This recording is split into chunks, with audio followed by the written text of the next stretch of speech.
All right, good afternoon, everyone. My name is Jeff Michelina. I'm Executive Director of the Blue Planet Foundation, and we're going to have I know we're the last panel of the conference, but we promise we will hold your attention for an hour. We're going to do our best on that. But before we get started, can we just give a round of applause to the conference organizers, Jeannie and Frank, Doug. I think they just did a fantastic job. Every year, this conference gets better, it gets bigger, and I think we all know the value in coming together, and not just the sessions, but it's really what happens out in the lobby and the conversations that are held. So thank you for doing this, you guys, and really making it a valuable contribution to our energy conversation. Let me introduce the panel real quick. We're going to start with, let's start with you, Joelle, Simone Pietri. She is a program manager with University of Hawaii Applied Research Lab, doing some really cool, interesting stuff with advanced biofuels. So we'll hear a bit from Simone in a little bit. And then we have Laura McDonald. She's with Sunrise Strategies, previously with San Diego Gas and Electric, rolling out some of their electric vehicle infrastructure programs there. Next to me, he might look familiar, but it's this is Murray Clay's brother. Sorry, I'm going to out you right now. Dr. Michael Clay. He is the director of the Urban and Regional Planning at BYU in Utah, doing some great stuff on simulating real estate markets and infrastructure investments to optimize, how we plan. And then, last but not least, we have Michelle McLean. She's Deputy Director of the Maui Planning Department. So she's going to bring us home and talk a bit about what's happening here on island. But let me get started just laying the groundwork for our conversation. Every year, the Blue Planet Foundation does a report card, and we have some copies here. One of our team members, Melissa's in the audience. You can pick one up. And we look at across the energy landscape, and every year, transportation ranks on the bottom. 2016, we gave it a D+ in looking at the trend. It was actually up from a D-, but it's still, and we grade on a curve, but it's still not going to get you a free ice cream cone at McDonald's. And what's really concerning to us is you look at the trend, we're making good progress in electricity. This is the monthly fossil fuel use, the last 7 years or so. And you can see a good drop, a month over month for fossil fuel consumption for electricity. But look what's happening for ground transportation. It's pretty much level or ticking up. So this is what happens when we really haven't set a goal for where we want to be on ground transportation and aren't making strategies to get there. Even more concerning is if you looked at what happened last year, 2016 over 2015, we actually saw a drop in registered vehicles on average, month over month, almost a 1% drop in non-EV passenger vehicles. That's the good news. The bad news is we burned more gas than ever. Over 500 million gallons last year, up from 2015, almost 2% increase, the most gas we've burned in a decade in Hawaii. So what's going on? Why are we consuming more with less registered vehicles? In fact, it's such a significant increase. It's about a gallon per vehicle per month.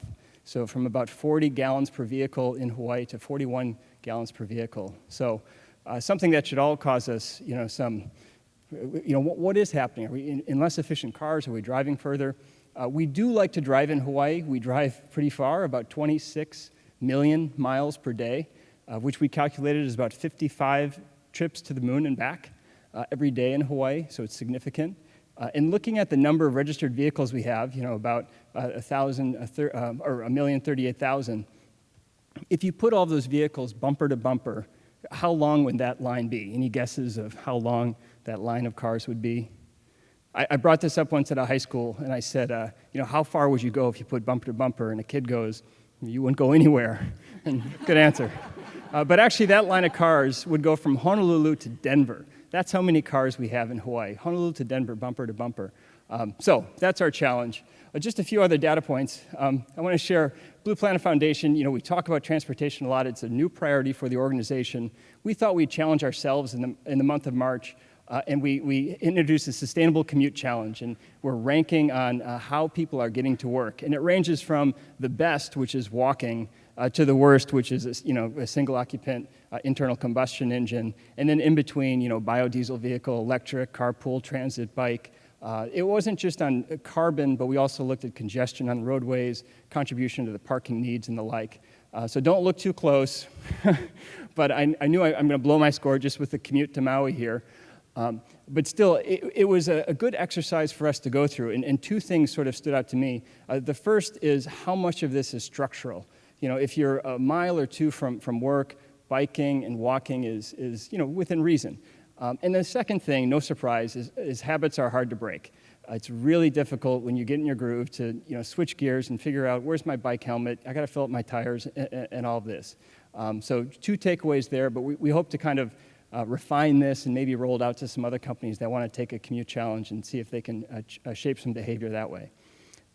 We're not very good at the structural stuff in Hawaii. It's just observation. This is a bike lane in Kapolei, one of my favorite images. Just be sure you pay attention when you're riding your bike. But it is heartening to see some of the efforts on electrification of transportation. Last year, both utilities, working with stakeholders like the state, consumer advocate, some nonprofits, Ulupona, Blue Planet Foundation, launched the Drive Electric Hawaii initiative. And it's cool to see the utilities really embracing electric vehicles as a path forward for the companies. I think we can make this transition fairly quickly to electrify and move to renewable sources of transportation. And one point that we look at is how we move from horse-driven carriage to vehicles. This is the Easter Day Parade in New York City in 1900. And if you look close, you can see the first car among those horse-driven carriages, and it's right there.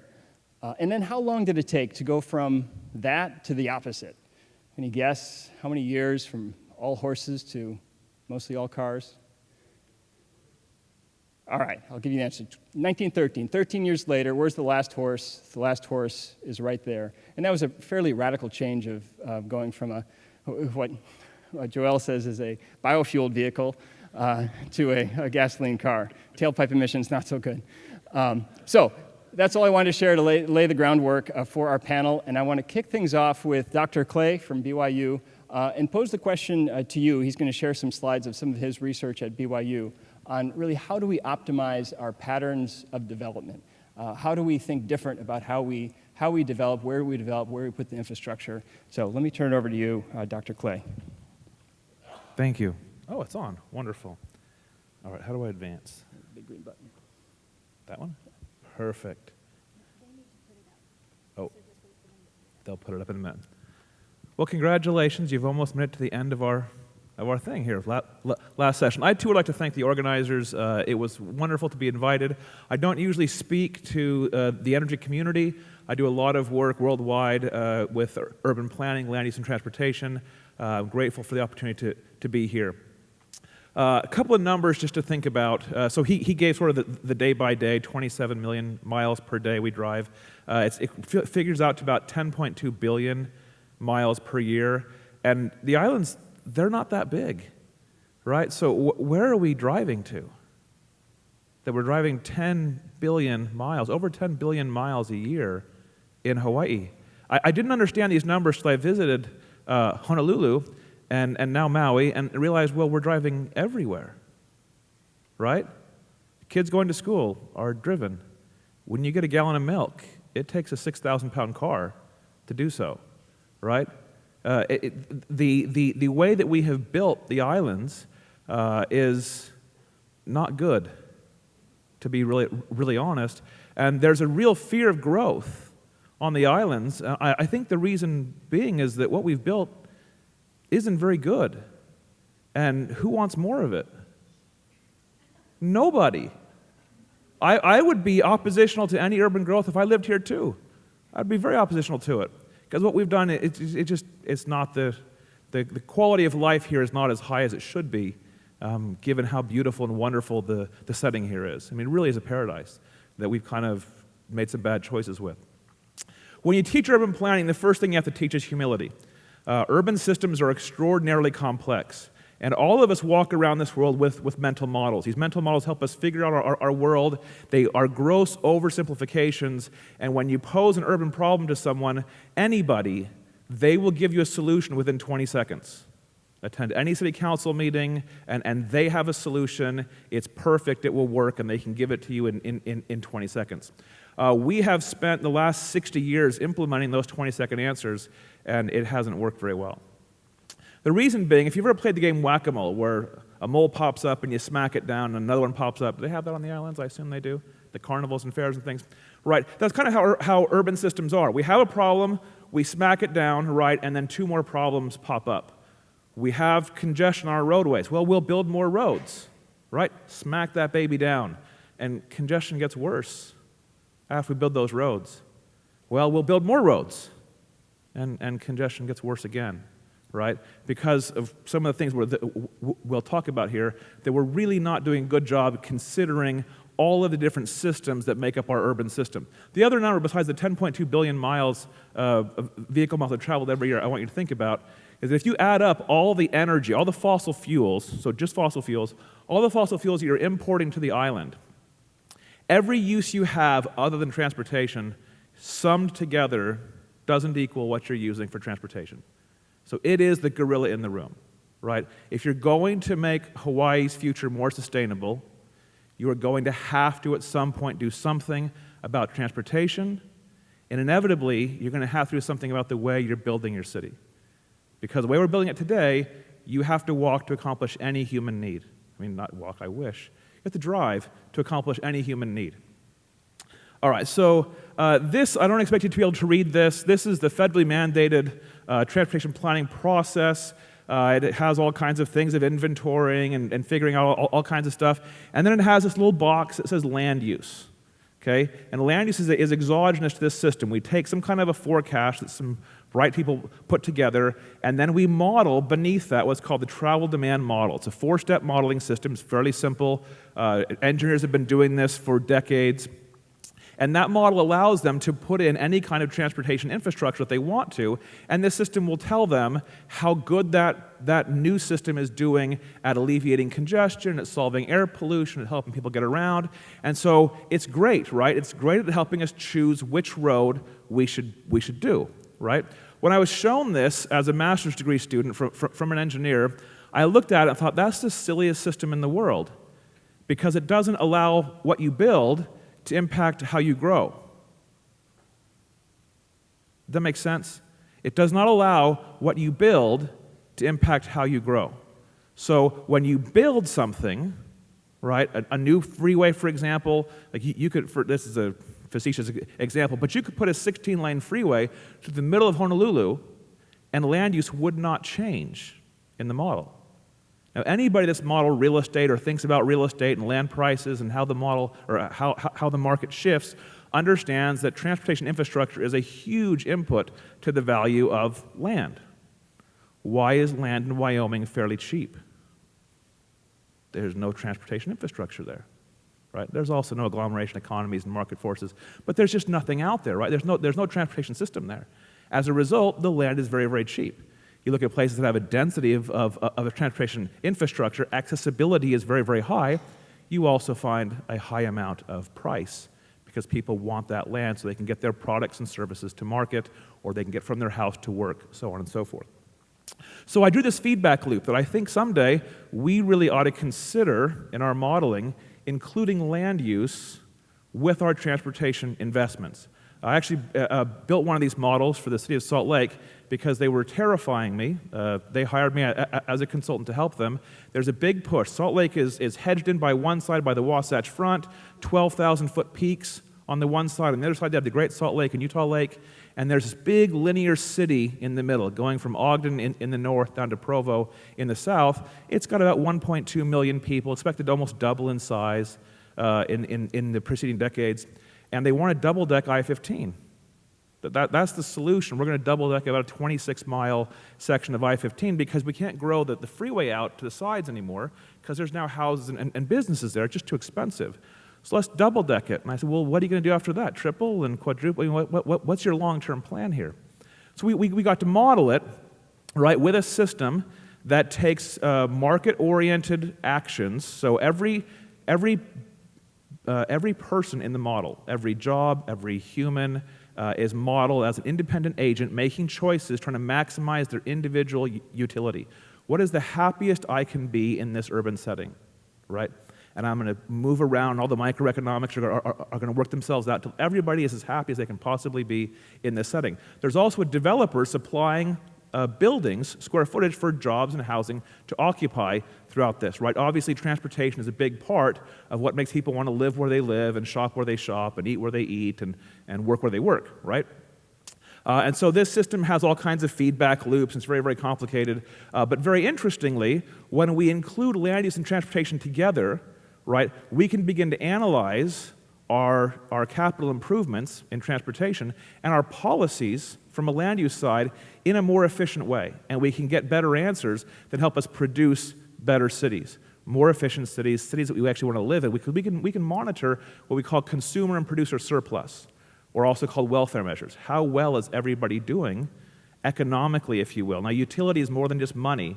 It's all kinds of things that make your quality of life better, right? And we can model and see what's going to make the people here better off, right?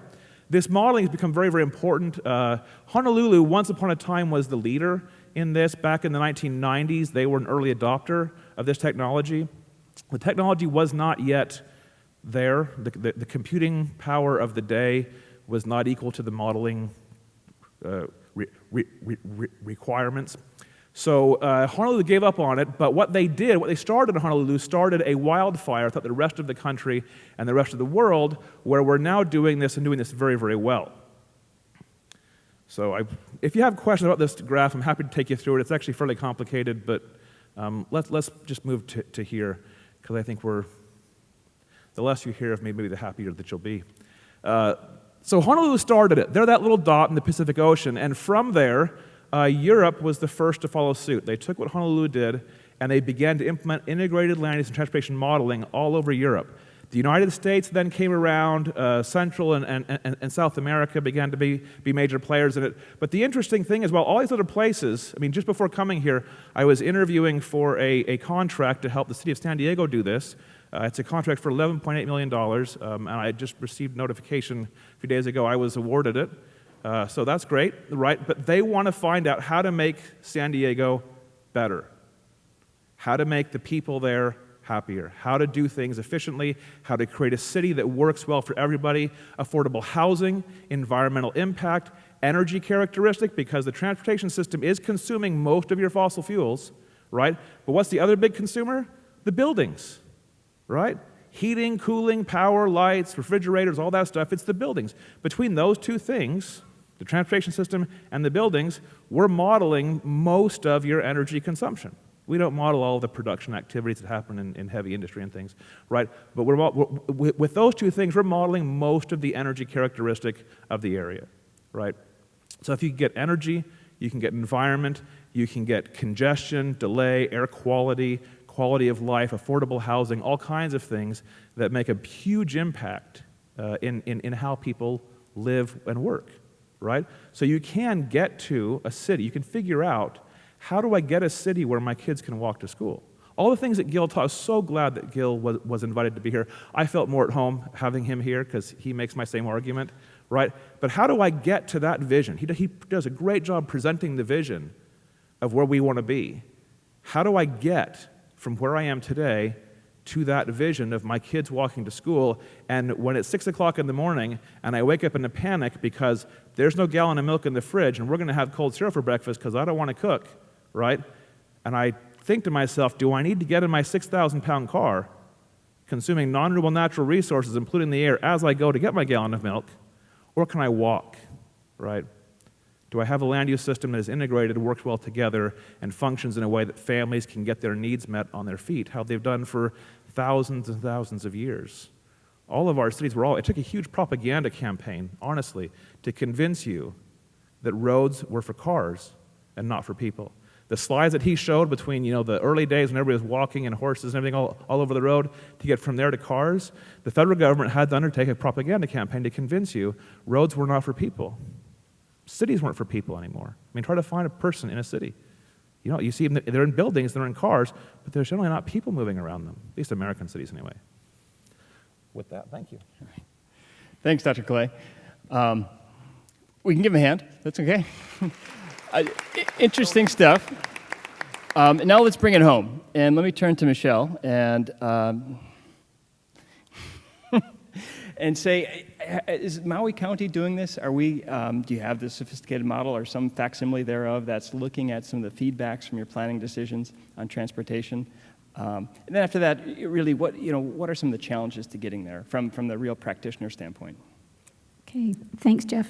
Thanks for the lead-in, Mike. Good afternoon, everyone. I'll answer that question by reposing the question that the panel was asked to answer, and that is, what role can land use and urban planning play in reducing reliance on fossil fuels? And I would say we can play a significant role, but it's going to take a different kind of thinking than we've typically seen. In the answer up there, I use the term shift. And actually, I've heard the term shift used a lot in the sessions I've attended, because shift means a gradual change, an incremental change, not a completely different way of doing things, but a progression. And shift was also the theme of a conference that our planning department hosted a couple years ago. I don't know how much overlap there is between people who attend planning conferences and people who attend energy conferences. It's becoming clearer to me that there needs to be a lot of overlap there.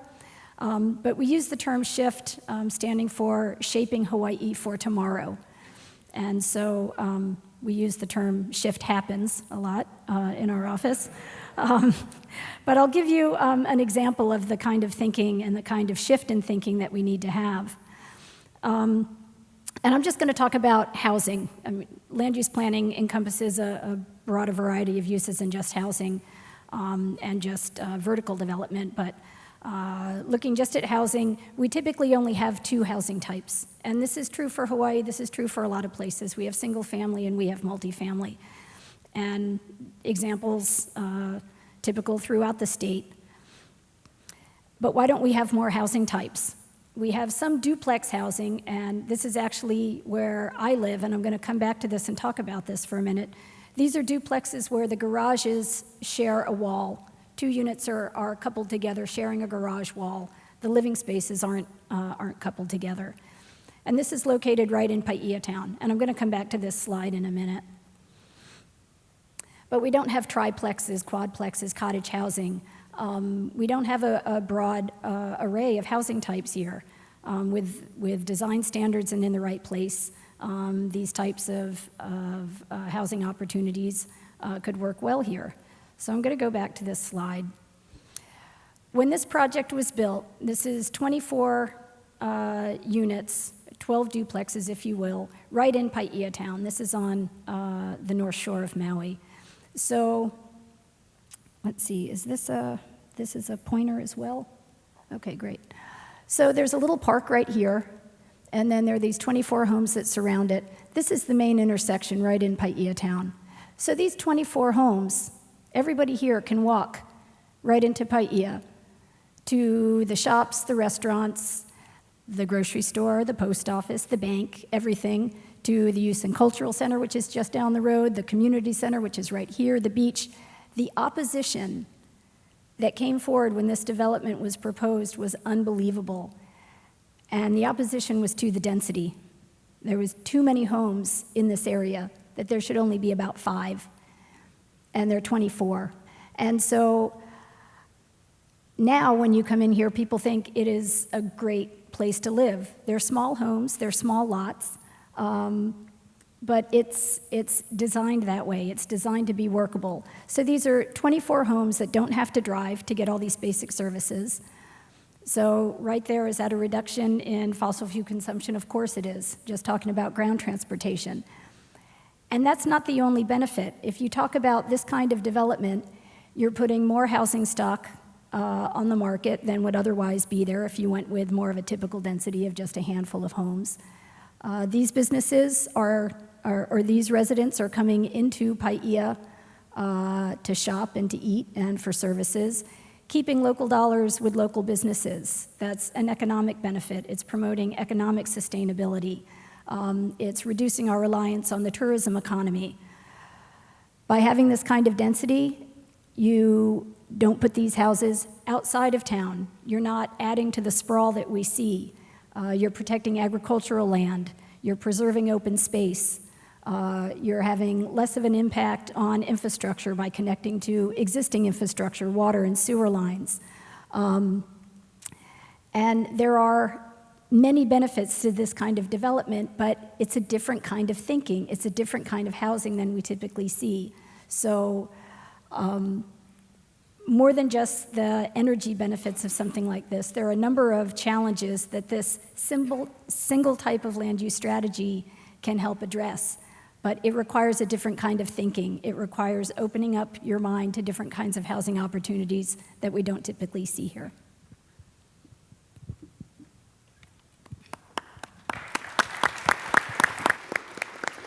Thanks, Michelle. Okay, so I hate to say it, shifting gears. We're going to turn now to Laura.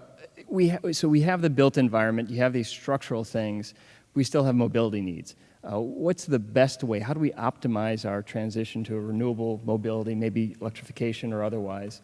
But can you share with us some of the thinking behind that, those infrastructure investments? Oh, absolutely. Thank you so much, and greetings from California. I know that many times I speak at conferences and say I'm from California and you want to talk about energy policies. You know, we admit a lot of crazy energy policy comes out of California, usually ends up on the desks of those of you in other states, and we're thrilled that a lot of the ideas that have come out of California in recent years have to do with clean energy, clean transportation. Want to take you back just for a quick second to kind of early 2000s in California. We were coming out of an energy crisis. We had a new governor by the name of Arnold. Crazy, crazy, crazy times in California. And we realized that we had a great opportunity to look at greenhouse gas emissions, look at the way we produced electricity, what type of electricity was being produced. And in 2002, we had our first renewable portfolio standard. And I think at the time, we probably all thought we were the first. And oddly enough, it was actually the state of Iowa that had the first RPS standard. But it was important in California. And then in 2006, we realized that we had a greenhouse gas emissions problem. And the governor and others, the California Air Resources Board, wanted to reduce greenhouse gas emissions down to 1990 standards by 2020. And quite honestly, the only way that we can do that in California, as in many other states, is to reduce transportation emissions.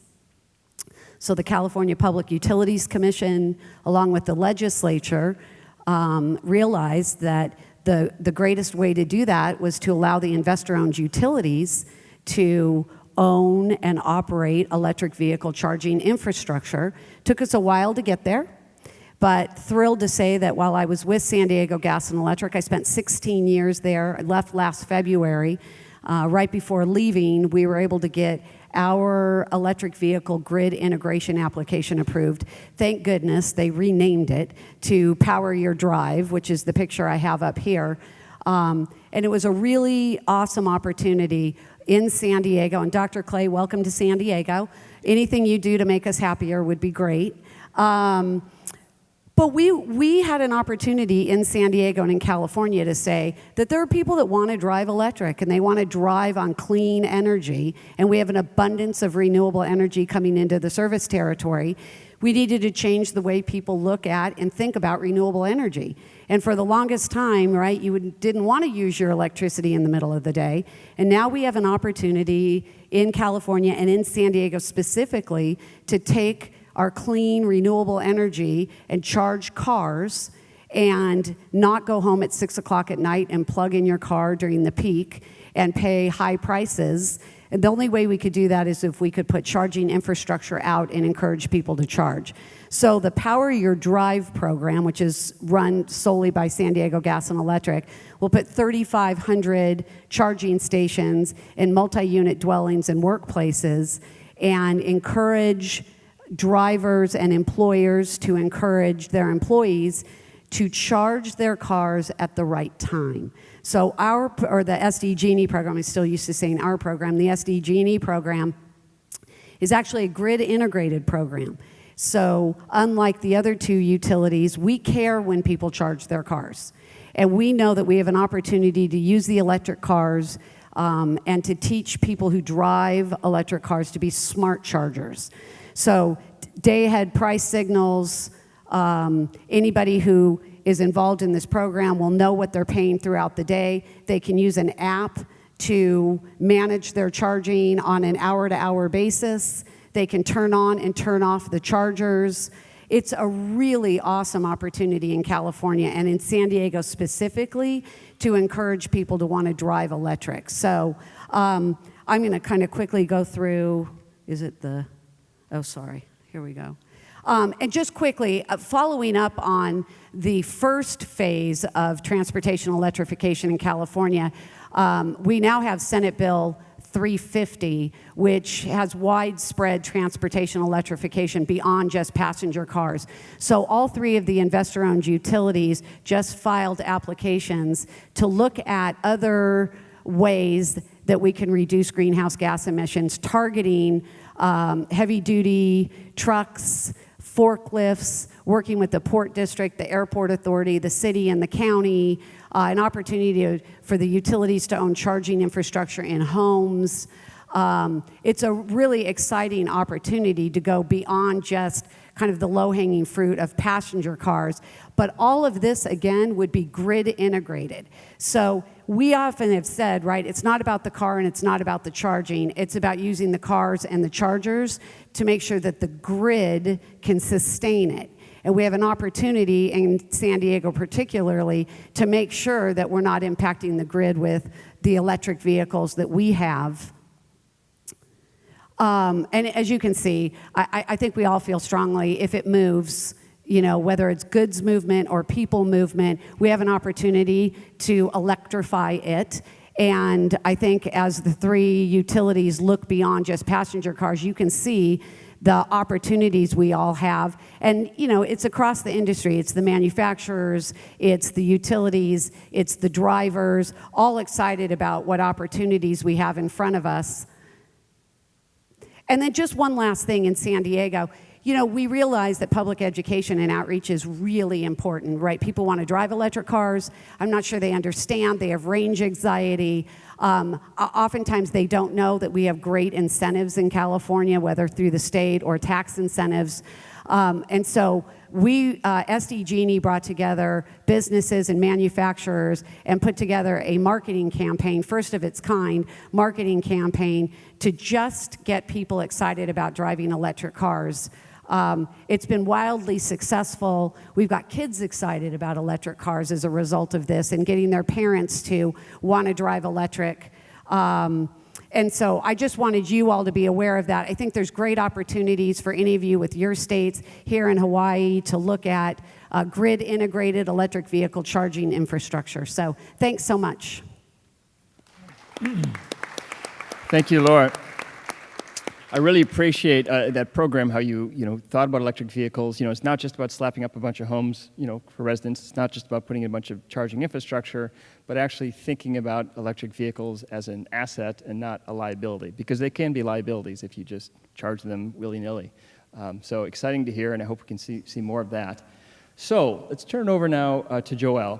And Joelle, I think the question that you're going to address is really looking, are we optimizing our overall system integration, or are we doing this piecemeal? Are we really looking, and you promised not a wet blanket, you're not going to rain on the parade, but are we looking at this from a systems approach when we look at all of our fuels coming into the state?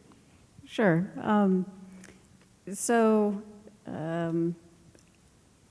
I'd like to start with a show of hands. Who here is from Maui? Put your hands up. Not me, I'm from Oahu. All right, who's not from Maui? All right, put your hand down. Sorry, keep it up, keep it up, keep it up. If you're not from Maui, put your hand down if you came here by some mode other than air. If you swam, drove, took a boat, I don't know, space travel? Okay. All right, so aviation. We live on islands in the middle of the Pacific Ocean. I think we're like second only to Vanuatu for being, the most remote populated landmass. And I've got a picture. I'm sorry, Carol, it's not Alaska Airlines. I think that's actually United in the picture. And it's also Diamond Head, but I didn't get a chance to take a good picture out of my phone landing here this morning. So part of the big picture, and I sort of drew the short straw on the panel at lunch today on who is going to get to rain on the parade the most. Because, you know, as one of the sort of the two local panelists here, unfortunately, what a lot of us don't realize is that when we talk about integrated system thinking, and there's been a lot of sort of discussion about that through this panel, through this conference. You know, we talked about electrical infrastructure and battery storage and how there needs to be system integrated thinking. A lot of that dialogue in the state of Hawaii has been to increasing levels of granularity and increasing levels of precision and progress when it comes to the electricity sector. But the electricity sector is only 28% of the electricity consumption, of the petroleum consumption in the state of Hawaii. And so an unforeseen consequence of the Hawaii Clean Energy Initiative, which was started in 2008, is that as Hawaii's electricity consumption has gone down, electricity consumption from petroleum has gone down, and overall electricity consumption, thanks to energy efficiency measures, has gone down. Hawaii's imports of refined petroleum products have gone up. And so part of that is because it's a rate-limited step. Hawaii has 2 refineries. Anybody know where they are? Yes, Oahu. Anybody know how your fuel gets here, Maui? Barge. Great. Twice a week to Maui. So basically, the refineries import crude oil, is refined there, pushed through a pipe down to Honolulu Harbor, and then goes by barge to the neighbor islands on different schedules depending on the island. As both of the refineries are actually limited in the amount of transportation fuel they can make by the heavy fuel oil that they are able to sell. That's actually been a rate-limiting step. On the mainland, the rate-limiting step is how much jet fuel they can sell. And so a lot of refineries are actually optimized to make as much gasoline as possible. In Hawaii, it's the opposite. The refineries here are optimized to make as much jet fuel as possible for obvious reasons. But the heavy fuel oil that they can sell to the electricity sector is the rate-limiting step.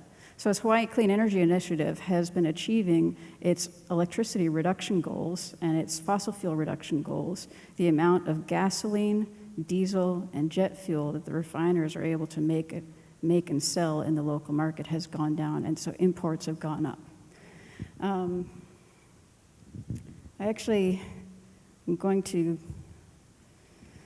Carol already talked about this at the international level, and so, you know, there's a lot going on the mainland and internationally in technology as far as aviation efficiency and renewable penetration. The renewable penetration is that green wedge on this slide. Here's a whole bunch of the commercial transactions that have gone on in last year alone. So my apologies, Carol, it doesn't actually list Alaska's projects, but you'll have to blame Steve Zonka from CAFE because I got his permission to use his slide rather than build my own. And I think that's actually just because Alaska Airlines was actually fairly far out in front, so their deals were in 2015 and earlier rather than 2016. But the commercial refinery that Carol mentioned, the Altair Paramount Refinery in Los Angeles, is the first renewable jet fuel production facility in the United States. It is commercially viable, and so it, like any other kind of refinery, about a third of its production is jet fuel, about a third of its production is a gasoline or diesel, and then it has some light ends and heavy ends. So all of the jet fuel offtake is sold in an exclusive deal to United and American Airlines, who basically did a vertically integrated deal. They invested money in the refinery in order to get that exclusive offtake agreement, and they took on some of the production and the project risk in order to do that. They did it out of their price hedging They did it out of their price and fuel hedging strategy and budget. Then their diesel fuel, all of it so far, is being sold actually to the U.S. Navy. So it's actually produced as an F-76 marine diesel that fully meets the the Navy's operating spec for mobility fuel, and then the rest, the light ends and the heavy ends. There's actually not that much heavy fuel oil that comes out of a biodiesel feedstock, or sorry, a biofuel feedstock. But all these other projects here, the one on the bottom, Neste, also actually has a deal signed with a Hawaii company, Solana on the Big Island. So Solana is planning on expanding its facility to grow algae. The oil fraction of that algae, some of its very high value can be used for nutrition, and the rest would go to Neste as a biofuel feedstock for a drop-in fuel. I thought I would, and this is the first time I'm doing this. I speak at conferences every now and then. I'm a member of Ascent and CAFE, which Carol mentioned, and both of which are fantastic organizations for the space and very well run. But I thought what I'd do is put down my top 10 list of frequently asked questions or frequently observed aha moments. When I talk to even people in Hawaii who are already fully embedded in the renewable energy space, there's a lot of things that they don't know. I usually don't have to put to rest the old misinformation about how ethanol takes more energy to produce than it consumes. That's actually a fallacy that was put to rest by the National Academy of Sciences 10 years ago, but the putting to rest part didn't get nearly as much press play as the original story. So. I'm just going to highlight number one. If you have a system that makes biojet, you end up making the others, green gasoline and green diesel, as well as biopower and as well as food. And number two, pure biofuels factories don't exist. Energy is actually the lowest value use of your land, your infrastructure, and your units of effort and input. You always end up having to make a higher value product. So if humans can use it for energy, it's worth about this much. If an animal can eat it, it's worth about this much. If a human can eat it, it's worth about this much. If a human can wear it, it's worth about this much. And if a human can use it for a pharmaceutical, it's worth that much. So these other ones, and then I would like to highlight number 9. Society's problems are usually biofuel feedstock opportunities. So of the projects that are still alive across the Hawaiian Islands today, all of them, all but Pacific biodiesels, are focused on reusing some kind of waste, an agricultural waste, an industrial waste, an urban waste, municipal solid waste, wastewater treatment. And Maui actually has a couple of those problems that could become biofuel feedstock opportunities. Maui has a wastewater treatment issue and a landfill that has a limited amount of life on it. Those are opportunities from a biofuel point of view. So I think I will leave off with number 10, which is that coming back full circle to the transportation that includes aviation, the only way to protect the major economic driver for Hawaii, which is tourism, with Hawaii's clean energy goals, is through a renewable fuel program and some kind of a natural hedging strategy. Unfortunately, even if Hawaii were to achieve the 100% renewable electricity by 2045 requirement, if there's a sudden price shock globally, petroleum prices go up again, Hawaii's overall economy will still very much feel the effects of that. And biofuels are not a panacea, but fortunately, for those of you who've got business or economics degrees, you'll understand this implicitly, you don't actually have to have a whole lot injected into an inelastic demand system in order to achieve an effect. So anecdotally, it looks like 0.5%, 1% of a renewable fuel interjection into Hawaii's transportation infrastructure on the aviation side would be able to have a noticeable effect of reducing volatility in the tourism sector. Great. Thank you, Joelle.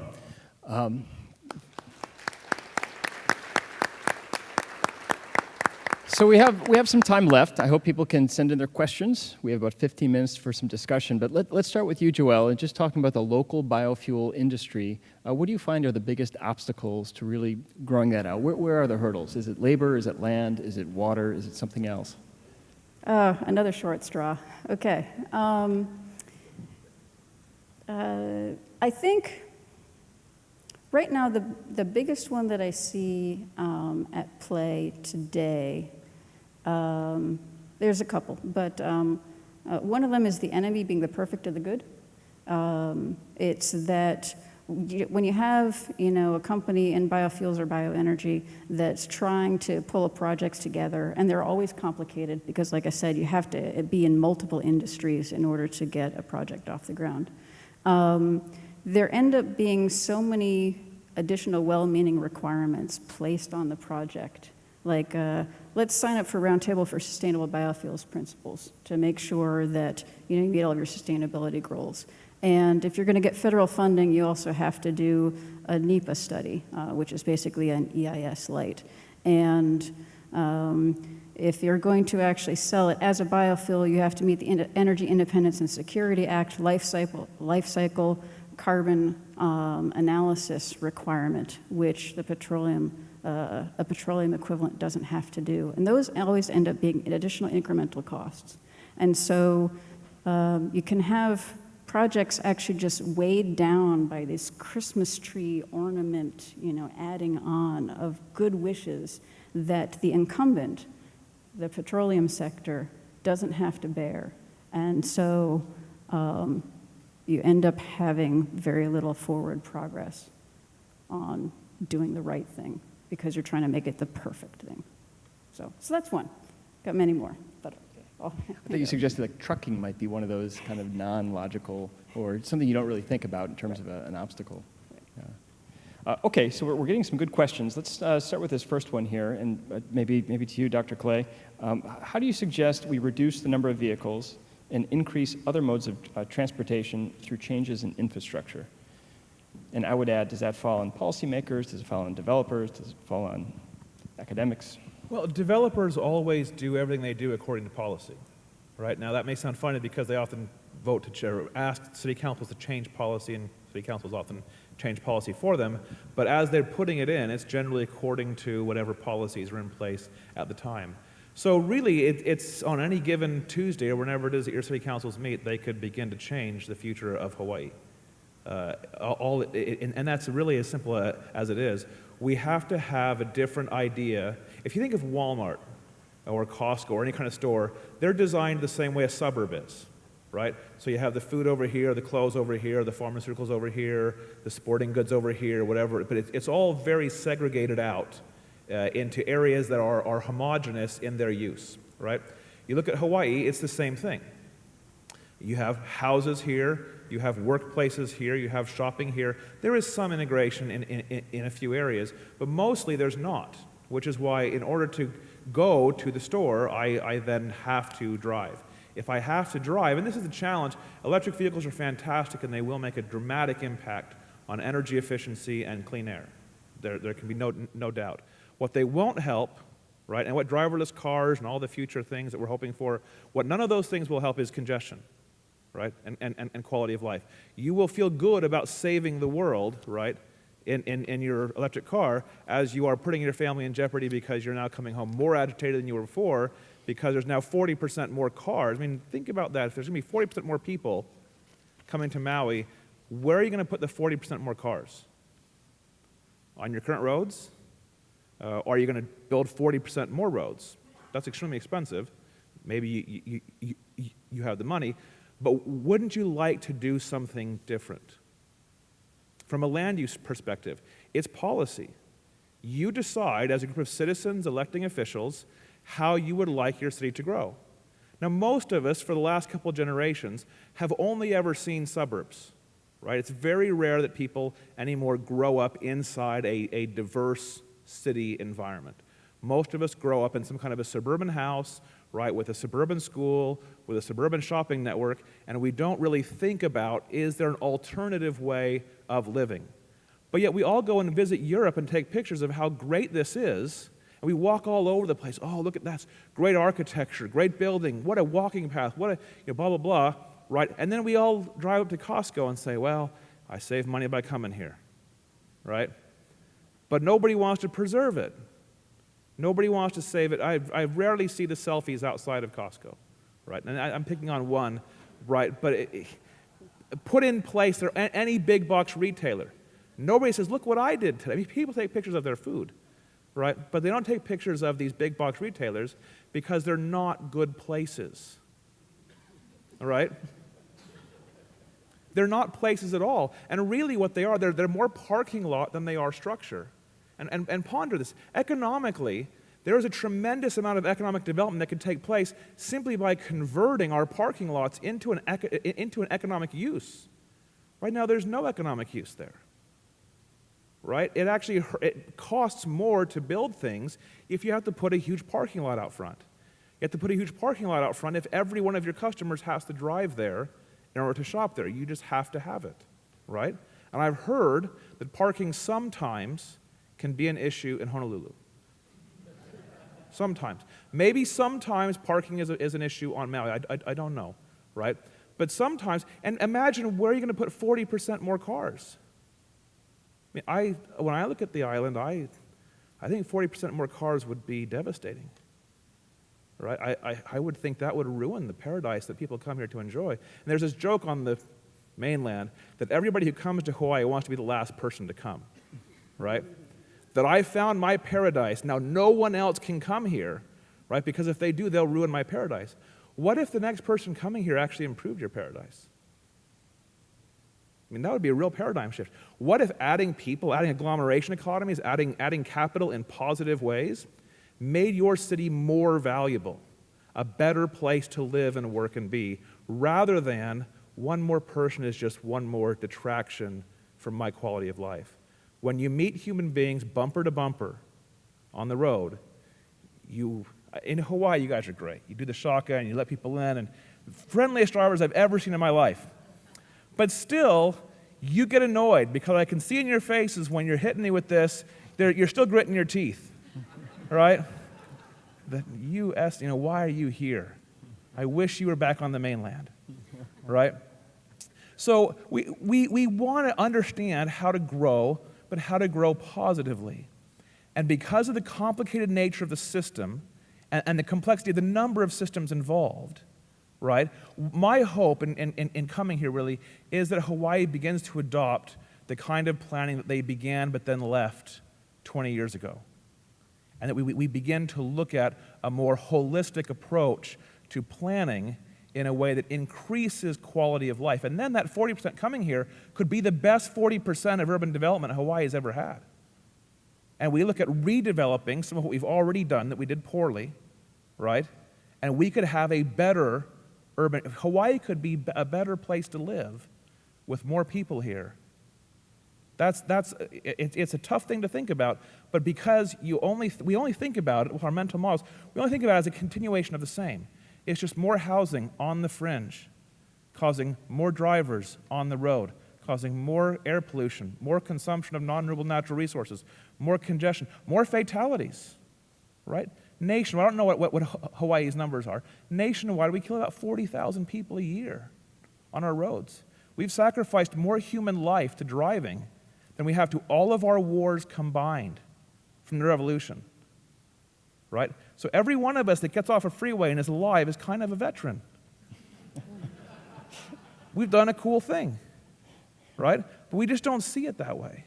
And I want us to begin to see that when I'm operating a 6,000-pound vehicle at 40-plus miles an hour and my phone rings, I could be putting somebody's life in jeopardy. In fact, you are. Thank you, Dr. Clay. I appreciate your honesty, and I appreciate how you're unencumbered when you come from Utah, and you can speak your mind on observations in Hawaii. Won't be invited back. Yeah, I don't think Costco will be a sponsor next year either. But how about let's give you some attention, Laura. What one? And look, we have 5 minutes left, so don't worry about getting your lift ticket pulled now. You can ask any question you want. Laura, what one magic, if you could wave your magic wand, what policy would you have folks enact to help get this systems approach when it comes to electrification? You know, I think it all comes down to the grid, the future of the grid, how we integrate clean transportation, electric vehicles into the grid. And you know, it's interesting, I'll just say very quickly, Dr. Clay, when you come to San Diego and you look at what San Diego wants to do, right, we're a city that drives cars. I've lived in San Diego for most of my life. We are a city that drives cars. I know the mayor personally, we love the mayor. You know, he wants a bikeable San Diego. He wants a walkable San Diego. That's phenomenal, right? That would be so wonderful to be able to have you come in and help the city figure out how to do that. But we are a city of cars. And what we want to change is the way people look at driving those cars, switch to electric cars, and then do it the right way. So I would say one lesson, I think, for everybody is making sure that the grid can sustain the number of electric vehicles. You know, there's over 500,000 electric cars in the United States. Over 200,000 of those are in California, and 23,000 are in San Diego. That is a lot to be putting on a grid that, you know, has impacts already, and make sure we're doing it the right way. And I would also just quickly say that, you know, California has a bill before the legislature to go to 100% renewables by 2045. So exactly what Hawaii is looking at doing.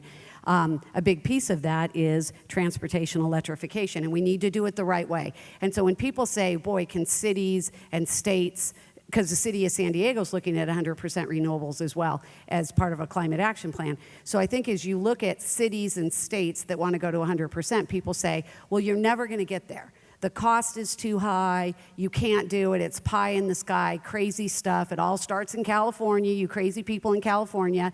But honestly, it can be done, right? And I think that there's a lot of great technology coming out that everybody should be looking at.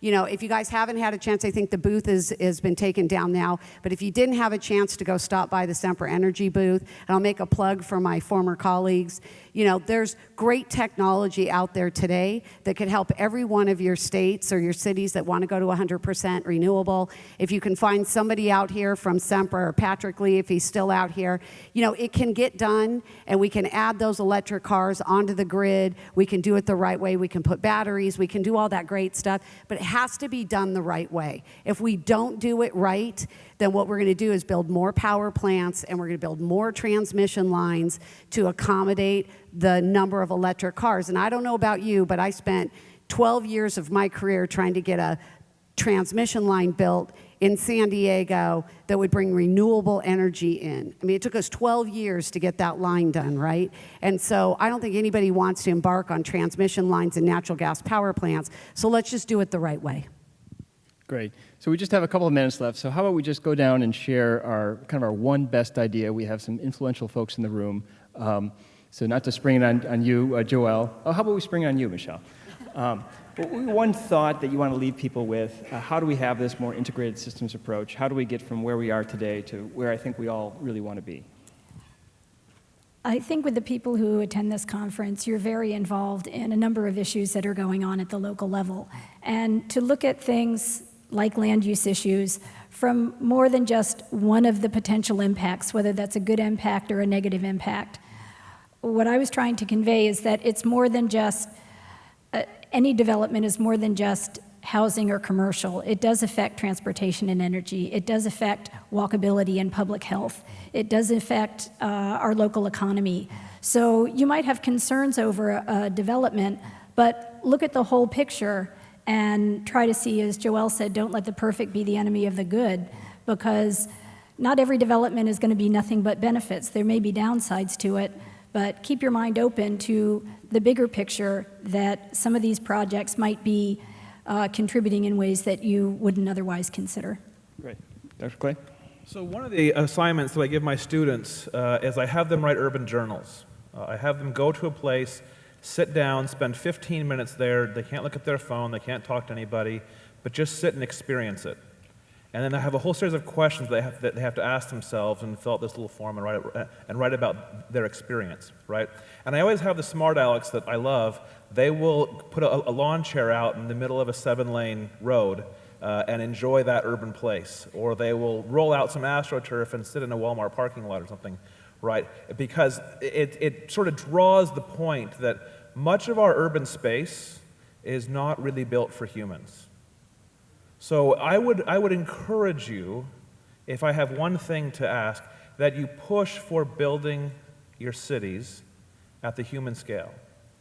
So the city is built for you and not for a car. Right now, we're very good at building cities for cars. We really haven't turned the corner. We have some examples of great new urbanism. We really haven't turned the corner on building great cities for people. We study the habitat of every living animal, right? We have all kinds of wonderful biology and ecology. We understand what is the ideal habitat for a tiger. The question we don't ask ourselves, what is the ideal habitat for a human? Excellent. Laura. Oh my gosh, there's so many fun things about what I get to do and what I love to do. And I don't want to harp on kind of the transportation electrification piece, but I'll just leave you one last thought. We've all spent a lot of time over the years figuring out how to get our cities and our states clean, and we have this abundance of renewable energy in California and in San Diego specifically. I don't think anybody wants to see that power wasted. And I know, back home people don't like when I use the term that we're dumping renewable energy in the middle of the day. But let's be honest, we're dumping renewable energy in the middle of the day because it's not being consumed. It's just a huge opportunity, regardless of where you're from, to take advantage of this, I say driving on sunshine, right? What a great opportunity to get in your car and know that you're doing the right thing, but we're using this resource that otherwise wouldn't be used. So it's fun. Could I just ask real quickly, how many of you drive an electric car? Wow, congratulations. That's awesome, because a lot of times I go to conferences, you get like one or two hands, and they say they all want to do it, but few are willing to do it. So congratulations. All right, Joelle, last thoughts? Seeing as this is Maui, I think one of the great opportunities you have before you is the fact that Hawaii's 150-year plantation era has ended, effective January with HCNS's closure. And so the future looks like it's going to be diversified agriculture. And with diversified agriculture, you have an opportunity for more complex, but more valuable, integrated food, fuel, feed, fiber, the kinds of things that Bob King talked about in his panel presentation and that Kyle Dada talked about yesterday. But that's going to be an opportunity to look at some of the existing challenges on Maui. I already mentioned wastewater treatment and this conversion. But I'll bring back my number one caution, which is that Alexander and Baldwin's land is still subject to private property ownership rights, and they very much should have a say in how their land is used. So it's an opportunity to be treated with caution. Great, thanks. So it's a bit of a mixed plate talking about mobility, but I think I hope it was meaningful for all of you. So let's give a round of applause for the panelists and the conference organizers. Thank you.